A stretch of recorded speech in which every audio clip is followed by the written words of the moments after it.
Before anyone could react, Vanessa grabbed a fistful of the bottom tier, the beautiful buttercream roses, the gold-dusted fondant, and smashed it directly into James's face with such force that he stumbled backward.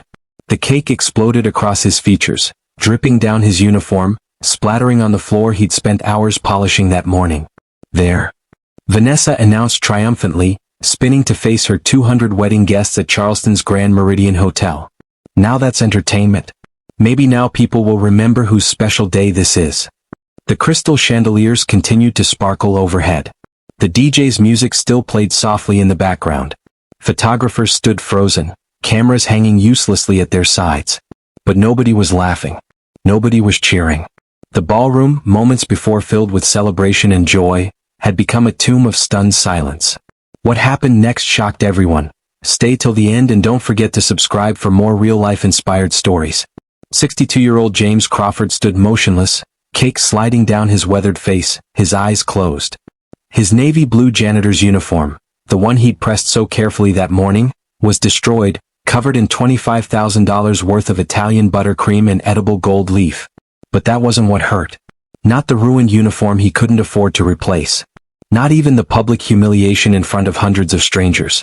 What hurt was the familiar ache of being invisible until someone needed someone to look down on. "Vanessa, what the hell?" Her new husband Marcus grabbed her arm, his face pale with shock. "Why would you do that?"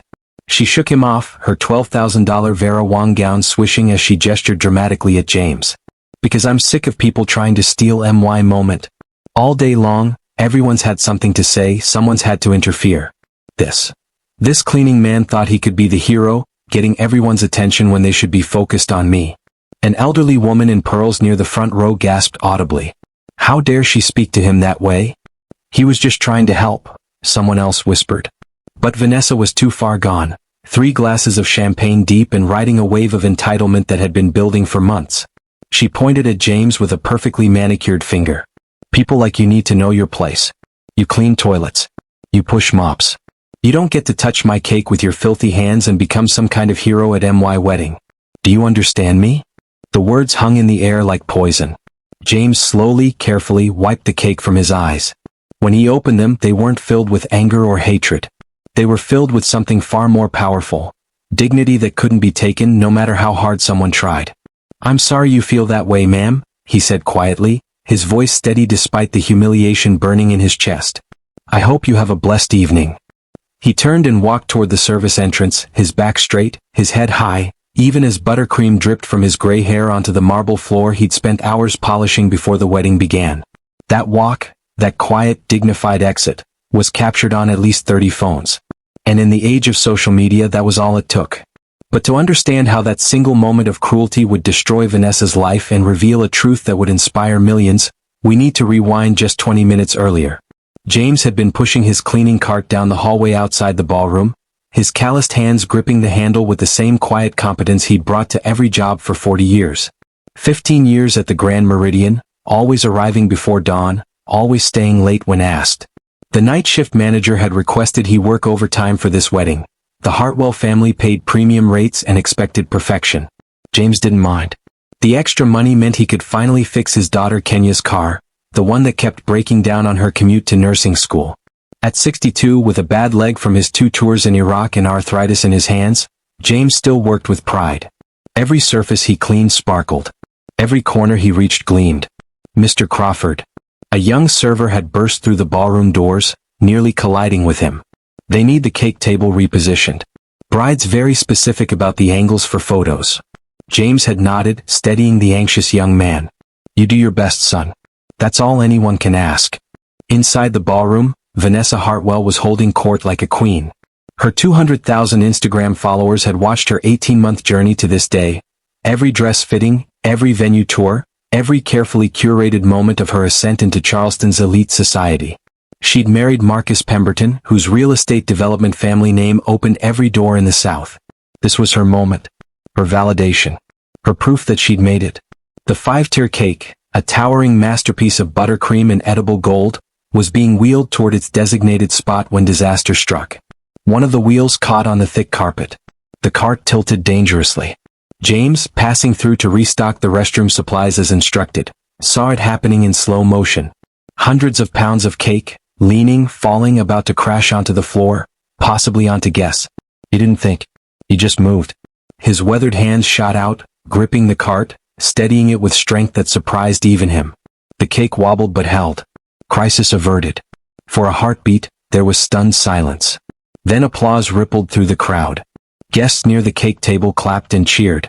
Someone shouted, "Nice save." But James hadn't done it for applause. He'd done it because it needed doing, because preventing disaster was always better than cleaning it up afterward.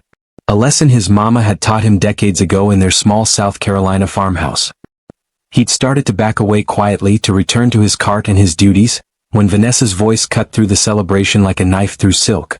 "What do you think you're doing?" Her face was flushed crimson, not with gratitude but with rage. She stalked toward him in her designer heels, each step a thunderclap of fury. "Did I ask for your help? Did anyone ask you to put your filthy hands on my cake?" James stepped back, confused. "Ma'am, I apologize." The cake was falling. I don't care what you thought you saw," she shrieked, her voice rising to a pitch that made several guests wince. "You're the janitor. You clean up messes. You don't create photo opportunities that take attention away from me on MY Day." The room grew uncomfortable. Guests exchanged glances. Several people started filming. In 2025, everyone's first instinct was to document, not intervene.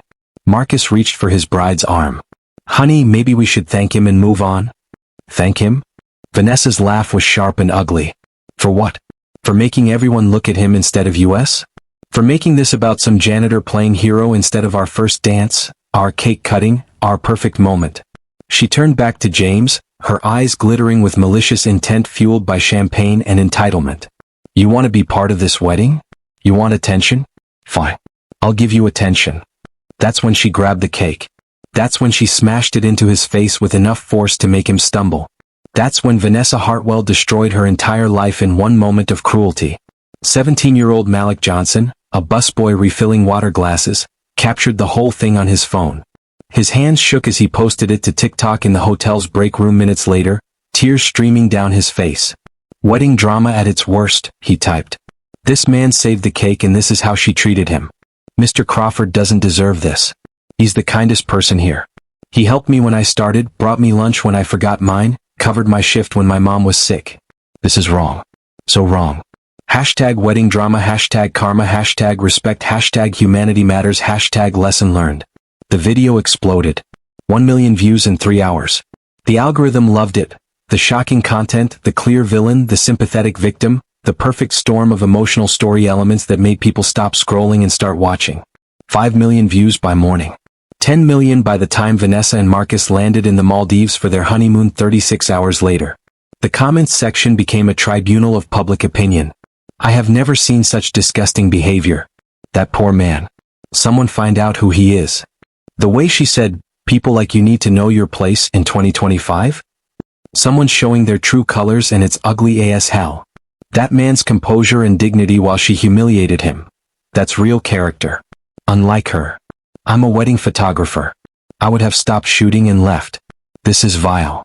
My grandfather was a janitor. He put 4 kids through college. I'm sick watching this." News outlets picked it up within hours. Charleston wedding turns ugly. Bride humiliates veteran janitor in viral video. Wedding drama exposes entitled bride's true character. When keeping it perfect goes wrong, viral humiliation at high society wedding. The hashtag justice for James started trending nationally, then internationally. Think pieces appeared about class divide, respect, humanity, and the ugliness of entitlement. Vanessa's Instagram, her carefully curated empire of sponsored content and aspirational living, became a war zone. Her 200,000 followers flooded her comments. "You're disgusting. How dare you treat another human being that way? I hope you lose everything. Karma is coming for you." Within 24 hours her sponsorships started dropping. The boutique fitness brand, "We no longer feel Vanessa Hartwell represents our values." The luxury skincare line, "We've terminated our partnership effective immediately." The jewelry company, the clothing brands, the lifestyle collaborations, gone. Her followers began abandoning ship. 200,000 became 150,000. Then 100,000. Then 50. Marcus's real estate firm was hemorrhaging clients. His father called from Charleston, his voice tight with barely controlled fury. "What were you thinking, son? That video has been viewed by half of Charleston. The mayor called me. Do you understand what you've done to this family's reputation?" "I didn't do anything," Marcus protested weakly. "That was all Vanessa. You stood there. You married her. You share responsibility. The board is asking you to take a leave of absence until this blows over." But in their honeymoon suite overlooking turquoise waters that should have been paradise, they both knew the truth. This wasn't going to blow over. Back in Charleston, something unexpected was happening. Something beautiful rising from the ashes of that cruel moment. Kenya Crawford, a 26-year-old nursing student at the Medical University of South Carolina, sat in her small apartment watching the video for the 100th time, tears streaming down her face. That man being humiliated, being degraded, being treated as less than human, that was her father. Her father who'd worked 3 jobs after her mother died of cancer. Her father who'd sold his own father's watch, a family heirloom, to pay for her mother's treatments. Her father who'd gotten his GED at 40 to show his children it was never too late to learn. Her father who'd served 2 tours in Iraq and came home with shrapnel still in his leg. Her father who'd never once complained, never once made excuses, never once treated anyone with anything less than dignity and respect. Her hands shook as she set up her phone, wiping her eyes, trying to compose herself. She hit record. "That man in the video?" Her voice cracked. "That's my father, James Crawford.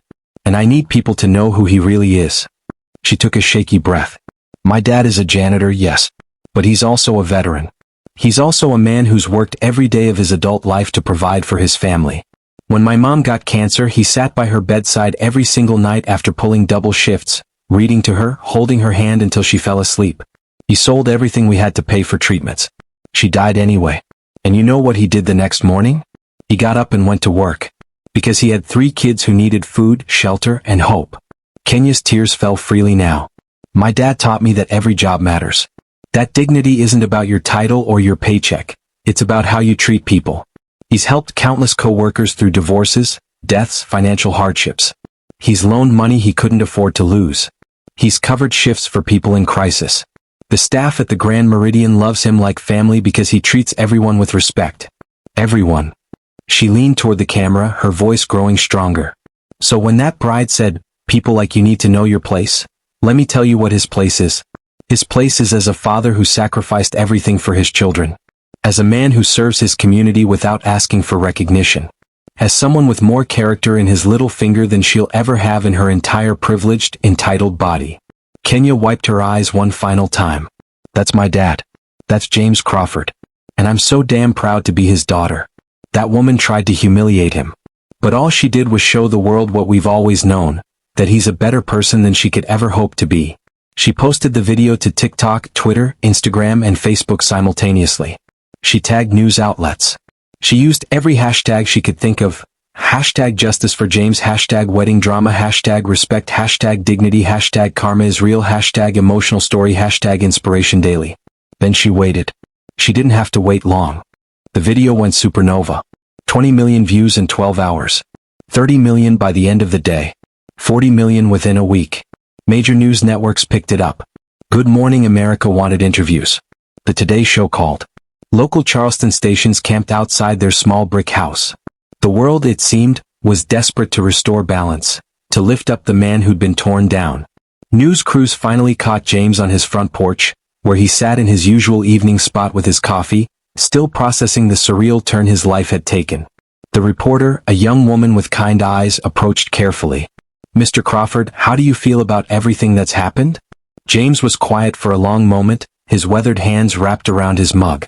When he spoke, his voice carried the weight of 6 decades but also an unshakable peace. "I feel grateful," he said simply. "Not for what that young lady did, I wouldn't wish that feeling on my worst enemy, but grateful for what came after. My mama used to tell me, 'Baby, how people treat you is their karma. How you respond is yours.'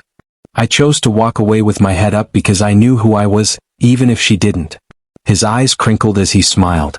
"And all these people, strangers from across the country sending kind words, sharing my daughter's video, standing up for a man they never met, they reminded me that there's more good in this world than bad.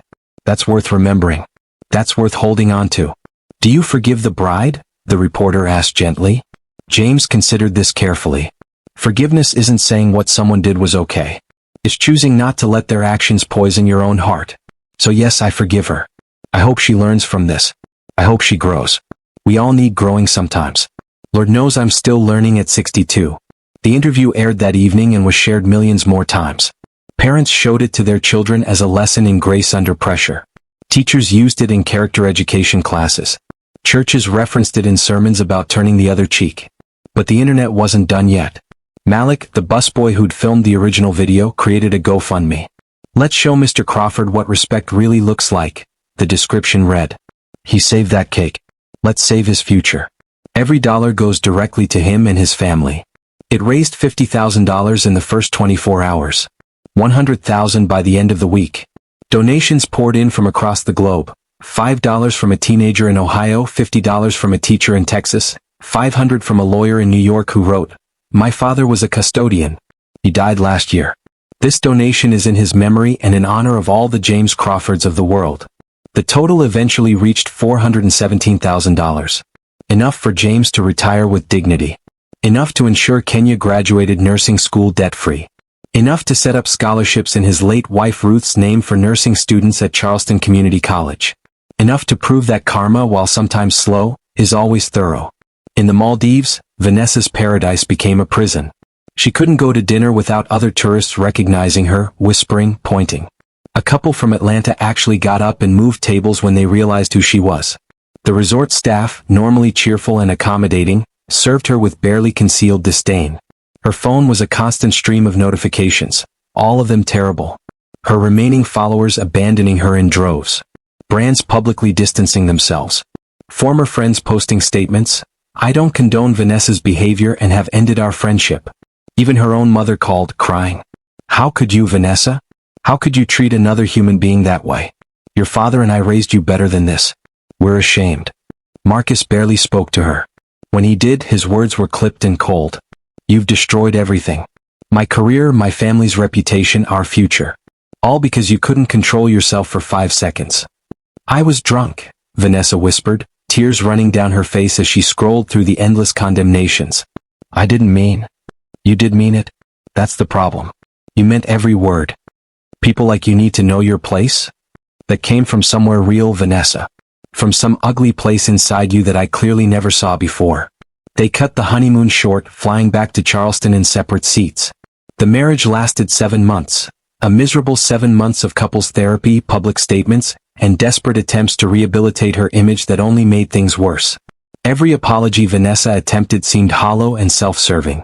"I'm sorry people were offended," didn't play well when the world had watched her deliberately, gleefully humiliate a man for saving her cake. The divorce was quiet, settled through lawyers. Marcus donated $100,000 to the James Crawford Scholarship Fund as part of his own public apology, an apology for not stopping his bride, for not defending James in the moment, for being complicit through silence. Vanessa disappeared from public life. Her social media went private, then silent, then deleted. She moved out of Charleston. Some said to Seattle, others claimed Europe. The truth was nobody really cared where she went. She'd become a cautionary tale, a viral villain, a perfect example of how quickly privilege and entitlement could destroy a life when combined with cruelty. 2 years later, the Grand Meridian Hotel held a retirement celebration for James Crawford. More than 200 current and former employees attended, packing the same ballroom where the infamous incident had occurred. Kenya stood at the podium, now a registered nurse at the Medical University Hospital, her arm around her father's shoulders. Her brothers, both successful in their own right, sat in the front row with tears in their eyes. "My father used to tell us," Kenya said, her voice strong and clear, "that every job is important. That the person who cleans the hospital floors is just as vital as the surgeon performing heart surgery. Because without clean floors, infections spread. Without sanitation workers, cities collapse. Without people willing to do the work others look down on, society crumbles." She looked at James with fierce pride. 2 years ago, a woman thought she could humiliate my father. Thought she could reduce him to nothing with cake and cruel words. But all she did was reveal the truth, that James Crawford has more dignity, more grace, more genuine character than all her money and status could ever buy. The room erupted in applause that went on for nearly 5 minutes. James, ever humble, simply raised his glass of sparkling cider and said, "To second chances. For everyone. Even people who hurt us. Because grace isn't grace unless it's given to the undeserving. That's what my Ruth taught me. That's what I want to leave behind. The story of that wedding became legend in Charleston and beyond. Schools showed the videos in character education classes, pairing the humiliation with Kenya's response and James's interview to show the full arc of human behavior. Cruelty and compassion, degradation and dignity, karma and grace. Churches used it in sermons. Businesses incorporated it into diversity training. It became a cultural touchstone, referenced in think pieces about class, respect, and humanity. Because at its core, this wasn't just wedding drama or a viral moment. It was a mirror held up to society, forcing people to confront uncomfortable questions. How do I treat people I perceive as beneath me? What does my behavior say about my character when nobody's watching? Or when everyone is? Am I building others up or tearing them down to make myself feel bigger? Years later, a reporter doing a Where Are They Now piece tracked down both James and Vanessa for a follow-up story. James was living comfortably in a slightly bigger house. Nothing ostentatious, just enough room for his grandchildren to visit. He spent his retirement volunteering at a veteran center, mentoring young men returning from deployment, teaching them that life after service could still have purpose and meaning. I never watched the video, James told the reporter, sitting in the same porch chair where he'd given his first interview. Don't need to. I know how it ends, with love winning. With people choosing kindness. That's enough for me. Do you think about that night? The reporter asked. Sometimes, James admitted, but not with anger. More with sadness for that young woman. She thought humiliating me would make her bigger. But cruelty always makes us smaller. I hope she's learned that. I pray she has. Vanessa, when finally located through her lawyer, declined an in-person interview. She provided a written statement instead. I was young, drunk, and foolish. But those are explanations, not excuses. What I did to Mr. Crawford was cruel and indefensible. I've spent 2 years in intensive therapy addressing the entitlement, insecurity, and ugliness that led to that moment. I will carry the shame of that day for the rest of my life. I can only hope that my failure taught others what not to do, how not to treat people, how not to let privilege poison your humanity. I'm trying to be better. It's all I can do. It wasn't enough for some people. For others, it was a start. But the real lesson, the one that made this story worth telling, worth remembering, worth sharing, wasn't about Vanessa's fall or even James's grace. It was about what happened in between. It was about the hundreds of thousands of strangers who saw injustice and chose to respond with compassion. Who saw a man humiliated and chose to lift him up. Who recognized that dignity isn't determined by job titles or bank accounts, but by how we treat people when no one's watching, and how we respond when everyone is. It was about Malik, a 17-year-old busboy who could have stayed silent but chose to speak up. About Kenya, a daughter who defended her father's honor when he was too humble to defend himself. About Marcus, who eventually found the courage to apologize for his complicity. About the 200 guests who didn't laugh when Vanessa expected them to, who refused to be complicit in cruelty. It was about karma, not as revenge but as restoration. Not as punishment but as justice. The universe taking a moment of ugliness and transforming it into a lesson about respect, humanity, and the power of choosing grace over hatred. James Crawford understood this instinctively. He'd lived it every day of his 62 years, through deployments and deaths, through poverty and pain, through racism and disrespect that he'd endured with quiet dignity long before that wedding. When tested in front of 200 people and eventually millions more, he responded not with bitterness or retaliation, but with the same grace he'd always carried. That's real strength. That's real character. That's what it means to be wealthy in the ways that actually matter. The wedding that was supposed to be Vanessa Hartwell's perfect day became James Crawford's moment instead, not because he sought it, but because when given the choice between bitterness and grace, anger and forgiveness, hatred and love, he chose the harder path. Every single time. That's the lesson learned. That's the inspirational truth at the heart of this emotional story.